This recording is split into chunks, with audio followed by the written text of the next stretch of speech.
اس programme کے اخراجات جو اسمر منسٹریز کے دوست اور پارٹنرز ادا کرتے ہیں۔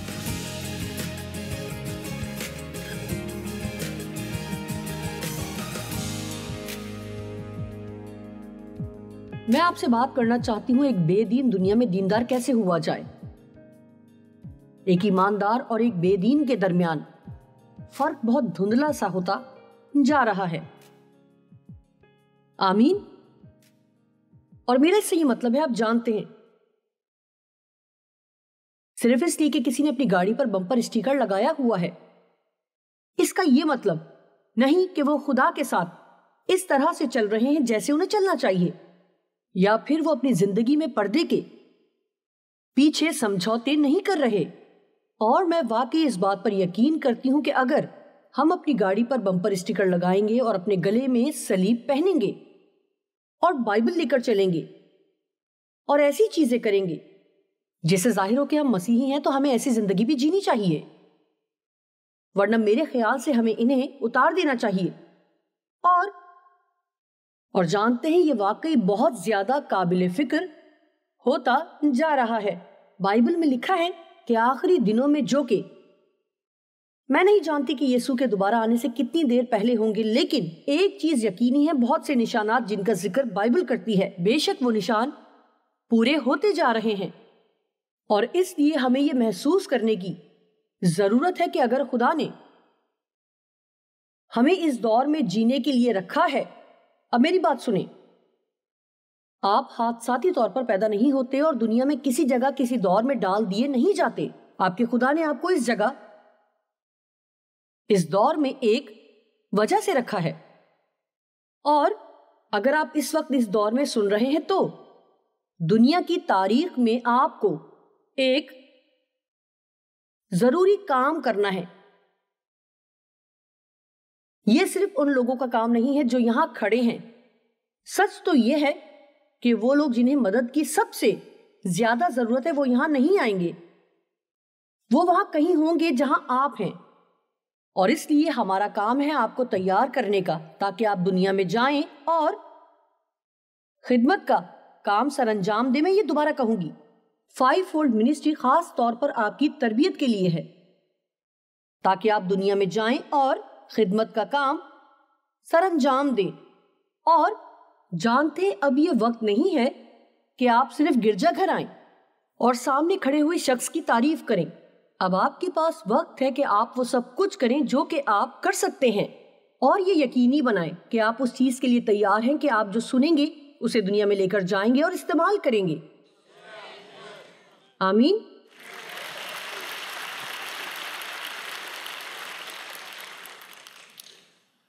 متی 24ویں باب میں آخری وقت کے نشان موجود ہیں، اور ایک نشان جس کا وہ ذکر کرتا ہے وہ یہ ہے کہ گمراہی بہت زیادہ ہوگی۔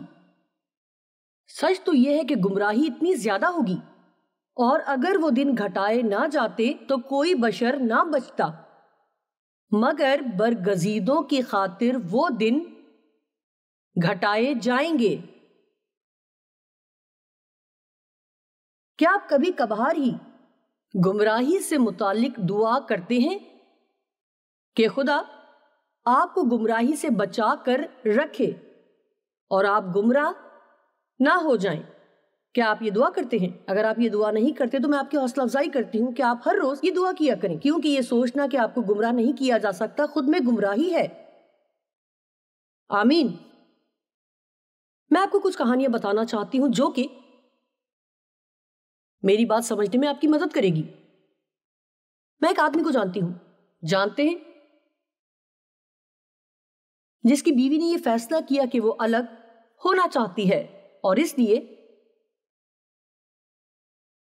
وہ ایک ایسے شخص کو جانتا تھا جو طلاق لے رہا تھا، اور اس شخص کا ایک گھر یعنی اپارٹمنٹ تھا، اور اس کی اس گھر پر ایک لیز تھی، لیکن وہ گھر رکھنا نہیں چاہتا تھا کیونکہ بے شک وہ ابھی بھی شادی شدہ تھا، وہ اپنی گرل فرینڈ کے ساتھ رہ رہا تھا، اور وہ اپنے لیز شدہ گھر کو کسی اور کو دینا چاہتا تھا۔ آپ ہنس رہے ہیں، لیکن ابھی تک آپ نے مزاحیہ حصہ سنا ہی نہیں، لیکن کسی کی ہنسی سننا بہت اچھا معلوم ہوتا ہے، شکریہ۔ تو جانتے ہیں اس نے میرے دوست کو مشورہ دیا میں ابھی بھی جا رہا ہوں. اس نے میرے دوست کو مشورہ دیا کہ وہ ہفتے میں ایک دن روزہ رکھے تاکہ روح کے پھل حاصل کرے. آپ سمجھ نہیں رہے. وہ شادی شدہ ہے, وہ اپنی گرل فرینڈ کے ساتھ رہ رہا ہے اور اسے لگتا ہے کہ انہیں ہفتے میں ایک دن روزہ رکھنا چاہیے تاکہ روح کے پھل حاصل کرے. پھر میں نے کہا, کیا تم ٹھیک ہو؟ خدا کہتا ہے اسے تابعداری چاہیے, قربانی نہیں. آمین. اور میں یہ سوچتی ہوں کہ بہت مرتبہ لوگ وہ نہیں کرتے جو خدا انہیں کرنے کو کہتا ہے, لیکن پھر وہ کوئی اور مذہبی کام کریں گے تاکہ وہ اس کام کو یقینی بنا سکیں جو خدا نے انہیں کرنے کو کہا تھا اور انہوں نے نہیں کیا. یسایہ نے 58 باب میں اس کے بارے میں بات کی تھی. لوگوں نے کہا, ہم نے کس لیے روزے رکھے جبکہ تو نظر نہیں کرتا اور ہم نے کیوں اپنی جان کو دکھ دیا جبکہ تو خیال میں نہیں لاتا. اور خدا انہیں کہتا ہے, دیکھو تم اپنے روزے کے دن میں اپنی خوشی کے طالب رہتے ہو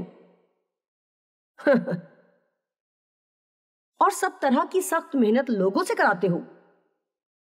دیکھو تم اس مقصد سے روزہ رکھتے ہو کہ جھگڑا رگڑا کرو اور شرارت کے مکے مارو. تو وہ اصل میں کہہ رہا ہے کہ اگر آپ کے اعمال بے دینی کے ہوں گے تو روزے کو بھول جائیں. اب میں آپ میں سے کسی کے بارے میں بات نہیں کر رہی, یہ صرف آپ کے قابل رحم سمجھوتا کرنے والے دوستوں کے لیے ہے, آپ کے لیے نہیں.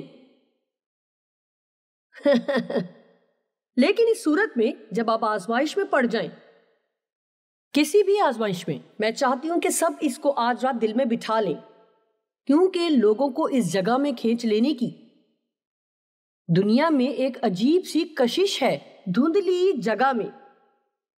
جی, کسی کو بھی ہم سے یہ پوچھنے کی ضرورت محسوس نہیں ہونی چاہیے کہ کیا ہم مسیحی ہیں. میرے خیال سے انہیں ہمارے پاس 5 یا 10 منٹ سے زیادہ نہیں گزارنا چاہیے اور جان لینا چاہیے کہ ہم مسیحی ہیں. اور اس لیے نہیں کہ ہم انہیں تبلیغ کر رہے ہیں, اور اس لیے نہیں کہ ہمارے پاس گولڈن یا سلور صلیب موجود ہے یا ہماری گاڑی پر ایک اسٹیکر ہے, لیکن ہمارے بارے میں کچھ ایسا ہونا چاہیے جو کہ یسوع کے بارے میں اور ہماری زندگی میں روح القدس کے بارے میں ہونا چاہیے, جو کہ ہمارے رویے اور طور طریقے سے چھلکتا ہو. اس سے ضروری کچھ نہیں کہ ہمارا برتاؤ کیسا ہے, یا آپ کے گرجا گھر جانے سے بھی کہیں ضروری ہے, آپ کے روزہ رکھنے سے بھی کہیں زیادہ ضروری ہے. یہ اس سے بھی زیادہ ضروری ہے کہ آپ نے بائبل پر کتنے نشان لگائے ہیں. چلیں اپنی بائبل دیکھتے ہیں, اور میں یہ والی بہت عرصے سے استعمال کر رہی ہوں. اس میں بہت سے نشان ہیں. جی, ستارے اور نشان اور پیلا اور گلابی, او میرے خدا. اور ہم کبھی کبھار اس کو دیکھ سکتے ہیں اور سوچ سکتے ہیں کہ ہم کتنے روحانی ہیں. یا کبھی کبھار پاسٹر کہتے ہیں اس باب کو کھولیں, میں نے اس پر نشان لگایا ہوا ہے. اور اکثر لوگ ان تمام باتوں پر روحانی طور پر فخر کرتے ہیں, اور ہم اپنے ساتھ والے کے نزدیک ہو کر امید کرتے ہیں کہ وہ بھی یہ دیکھے. یہ جانیں کہ ہم کتنا زیادہ جانتے ہیں. جانتے ہیں کیا, ہم کچھ بھی نہیں جانتے جب تک کہ ہم وہ کر نہ رہے ہوں. ہم کچھ بھی نہیں جانتے جب کہ ہم عمل نہ کریں. اور میں یہ بھی کہنا چاہوں گی,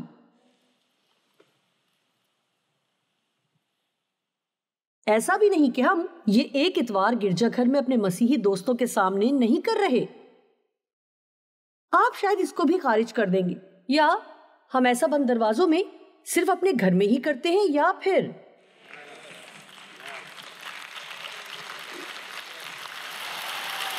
چلیں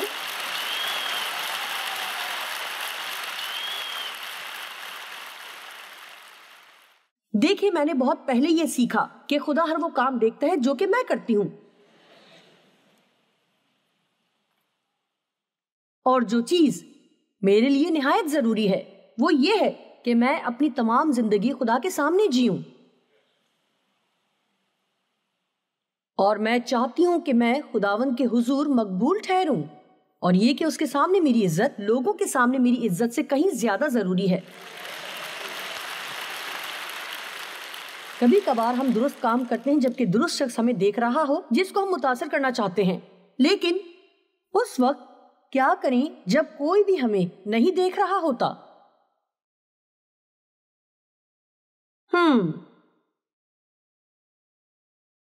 چلیے آگے بڑھتے ہیں۔ ایک اور کہانی، ایک لڑکی نے ہمارے آفس میں کال کی، یہ تقریباً 1 سال پرانی بات ہے۔ خوبصورت اور جوان لڑکی معلوم ہوتی تھی، اس نے شاید کچھ ہی عرصے پہلے نئی زندگی پائی تھی، اور میں امید کرتی ہوں کہ ایسا ہی تھا، ورنہ یہ اور ہی بدترین لگتا، اور لگتا ہے کہ وہ گرجا گھر بھی نہیں جاتی تھی، کیونکہ اگر وہ جاتی ہوتی تو یہ اور بھی زیادہ برا ہوتا۔ کیونکہ اس نے کہا میرے کچھ مسیحی دوست جو کہ مسیحی تھے کچھ ایسا کر رہے ہیں کہ یہ شریعت کے خلاف ہے، وہ شریعت کو توڑ رہے ہیں، لیکن اس کے باوجود وہ برکت پا رہے ہیں، اور اس لیے انہوں نے کہا کہ خدا کا فضل انہیں گھیرے ہوئے ہے۔ یہ بالکل سچ ہے۔ کیا یہ سچ ہے؟ وہ چاہتی تھی کہ ہم اس سے پوچھیں کہ کیا یہ سچ ہے؟ میرا مطلب اب آپ کو وہ کال کرنے کی ضرورت ہی کیا تھی؟ میں نے کہا شاید اس نے 1 ہفتہ پہلے ہی نجات حاصل کی تھی اور ابھی تک کسی چرچ میں نہیں گئی تھی۔ کیا آپ جانتے ہیں کہ اگر لوگ ایسی باتیں پلپٹ سے حاصل نہیں کریں گے تو آخر وہ یہ سب کہاں سے سیکھیں گے؟ ایسی باتیں دنیا میں کہیں سکھائی نہیں جاتی، وہ یہ سب ٹیلی ویژن سے نہیں سیکھیں گے، وہ یہ سب انٹرنیٹ سے حاصل نہیں کریں گے، وہ یہ سب خبروں سے نہیں سیکھیں گے، وہ اس بات کی ضمانت نہیں دے سکتے کہ وہ یہ اپنے مسیحی دوستوں سے حاصل کریں گے۔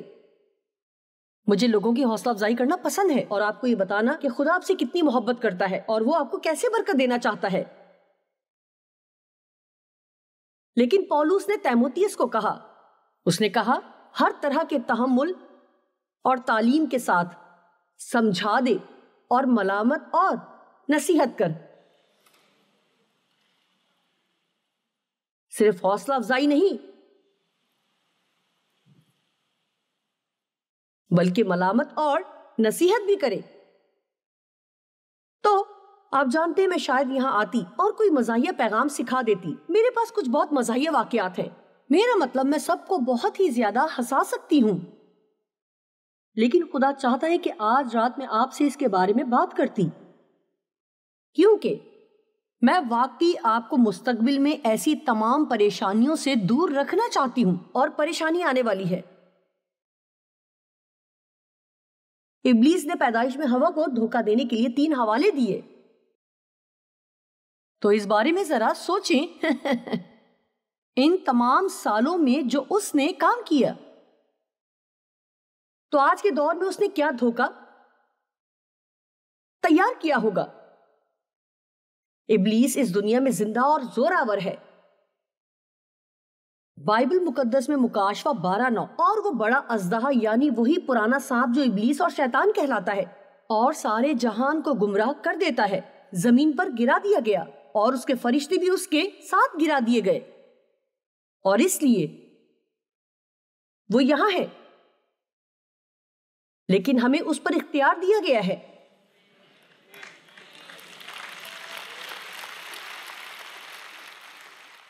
لیکن اس سے کچھ حاصل نہیں ہوگا اگر آپ ابلیس بھگانے کی کوشش کرتے رہیں اور آپ کو اپنے گھر کے گندے برتنوں کے سنک پر اختیار نہ ہو۔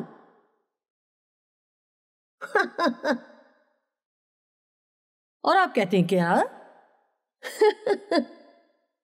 اگر آپ اس کی بھی دیکھ بھال نہیں کر رہے جو آپ کا ہے، اور آپ کے گھر کے دروازے کے پیچھے آپ کی زندگی الجھی ہوئی ہے، آپ کے مالی معاملات الجھے ہوئے ہیں، آپ کی گاڑی خراب ہے، سب کچھ الجھا ہوا ہے، اس کا آغاز گھر پر ہوتا ہے، اس کا آغاز بنیاد سے ہوتا ہے اور اپنے گھر کے لوگوں کے ساتھ میل ملاپ سے ہوتا ہے۔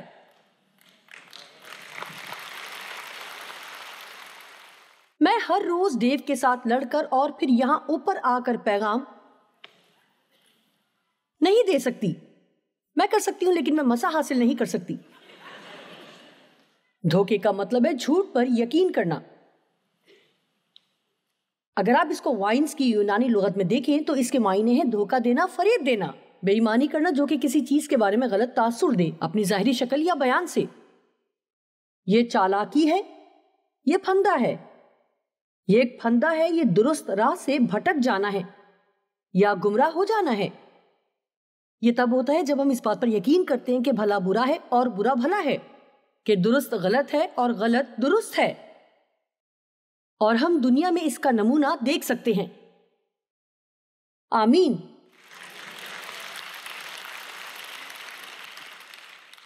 آپ جانتے ہیں ہمیں گناہ کو گناہ کہنا بھی پسند نہیں ہے۔ ہم اس کو ہمارا مسئلہ، ہماری غلطی، ہمارا نشہ، ہمارا تعلق، ہماری کمزوری یا کبھی کبھار ہماری بیماری بھی کہتے ہیں،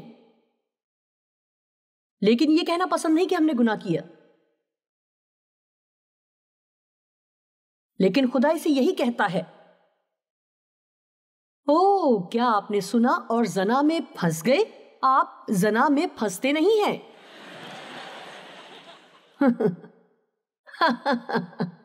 میرا مطلب ایسا نہیں ہے کہ آپ پیدل چل رہے ہیں اور آپ زنا میں پھنس گئے۔ میرا مطلب آپ اس کے آغاز کے لیے، اور بہت سی چیزیں تھی جو اس سے پہلے ہوئی ہوں گی، اور اس کا آغاز چھوٹی چیزوں سے ہوتا ہے۔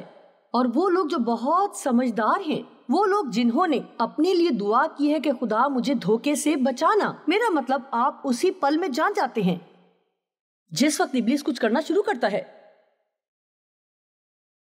بہت پہلے گرجا گھر میں ڈیو کا ایک بہت اچھا دوست تھا۔ اس نے ایک رات گرجا گھر کے پیچھے والے حصے میں مجھ سے کہا کہ میری خواہش ہے کہ میری بیوی بھی آپ جیسی خوبصورت ہوتی۔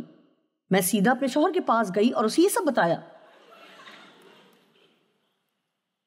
اور اگر وہ دوبارہ مجھے کچھ ایسا کہتا تو ڈیو سیدھے اس کے پاس جاتے اور اسے بات کرتے۔ لیکن اسی طرح چیزیں شروع ہوتی ہیں۔ میں جانتی ہوں یہ باتیں آپ کے لیے نہیں ہیں، تو اس لیے مجھ پر غصہ نہ ہو، یہ آپ کے لیے نہیں ہے۔ یسایہ 5:20 ان پر افسوس جو بدی کو نیکی اور نیکی کو بدی کہتے ہیں اور نور کی جگہ تاریکی کو، اور تاریکی کی جگہ نور کو دیتے ہیں، اور شیرنی کے بدلے تلخی اور تلخی کے بدلے شیرنی رکھتے ہیں۔ میں نہیں جانتی کہ افسوس کیا ہے، لیکن مجھے یہ بالکل نہیں چاہیے۔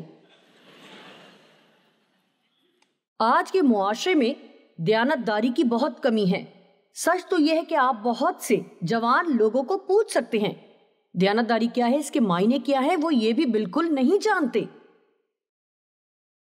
وہ نہیں جانتے وہ کیا ہے۔ دیانت داری کا مطلب ہے کہ آپ وہ کہیں جو آپ کہتے ہیں اور وہ کریں جو آپ نے کہا۔ اس کا مطلب ہے کہ آپ ایماندار ہیں۔ آپ میں سے کتنے لوگوں کو مرمت کرنے والے یا ایسے لوگوں کا تجربہ ہوا؟ آپ انہیں جانتے ہوں گے۔ آپ نے ان سے وقت لے کر وہاں پر ہونے کے لیے دفتر سے چھٹی لی، اسے 1 بجے وہاں ہونا تھا، لیکن وہ نہیں آتا، وہ کال نہیں کرتا۔ اوہ معاف کیجیے، میں مصروف ہو گیا تھا۔ ایسی چیزیں زندگی میں ہر وقت ہوتی رہتی ہیں۔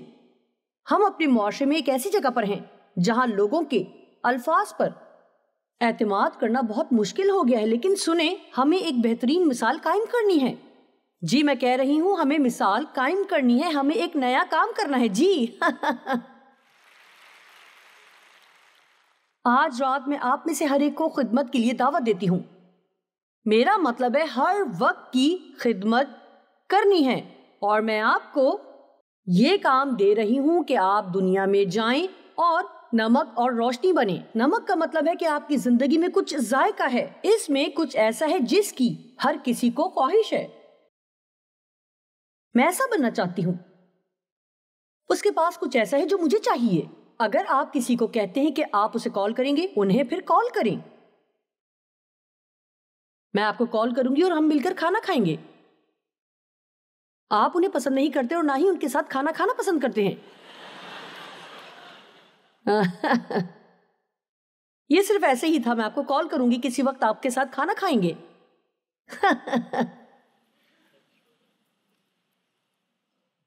میں یہاں عموماً سال میں ایک مرتبہ آتی ہوں، تو میں جو چاہے کہہ سکتی ہوں۔ جی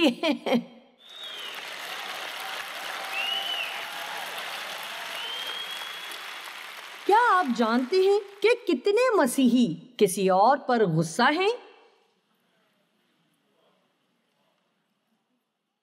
اس سے زیادہ جو کہ نہیں ہیں۔ اور آپ میں سے کئی آج رات یہاں آئے ہیں جو کہ کسی پر بہت غصہ ہیں۔ اور ہم یہ جانتے ہیں بائبل معافی کے بارے میں کیا کہتی ہے۔ معاف نہ کرنا سب سے بڑا راستہ ہے جو کہ ہم ابلیس کو دیتے ہیں، کھلا دروازہ۔ وہ معاف نہ کرنے سے کسی اور کی نسبت زیادہ فائدہ اٹھاتا ہے۔ ہمیں معاف کرنے میں بہت زیادہ مہارت حاصل کرنی ہے اور آسانی سے خفا اور جذباتی بالکل نہیں ہونا۔ اور دنیا میں ایسا بہت کچھ ہے۔ دیکھیں، آپ نے جو کچھ کہا وہ قانونی طور پر درست نہیں تھا اور اس نے مجھے بہت دکھ پہنچایا۔ جی، بائبل کہتی ہے کہ غصہ مت کرو۔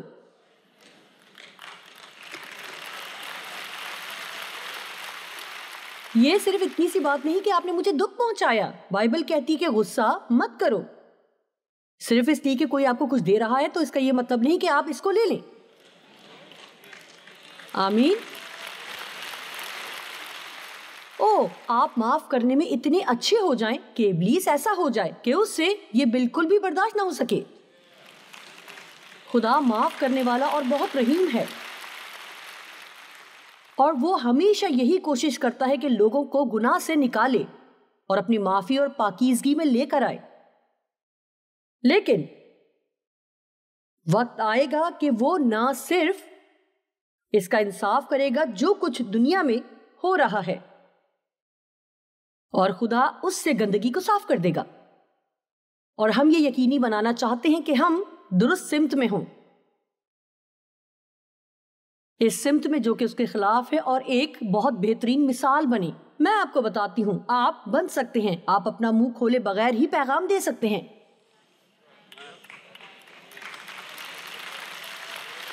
آپ کو عجیب طور سے جینے کی ضرورت نہیں، جیسے کہ آپ ایک الگ سیارے میں رہتے ہیں جو مسیحی سیارہ کہلاتا ہے۔ آپ کو بہت زیادہ مذہبی ہونے کی ضرورت نہیں، آپ اس دنیا میں رہ کر بھی دنیاوی نہیں ہو سکتے۔ آپ غیر مسیحیوں کے ساتھ ایک حد تک دوستانہ ہو سکتے ہیں۔ ہم سب غیر مسیحیوں سے دور نہیں رہ سکتے، ورنہ کوئی بھی کبھی بھی کسی بھی آسانی کے ساتھ بادشاہی میں داخل نہ ہوتا۔ لیکن آپ کو یہ یقینی بنانے کی ضرورت ہے کہ آپ ان پر اثر انداز ہو رہے ہیں، نہ کہ وہ آپ کو متاثر کر رہے ہیں۔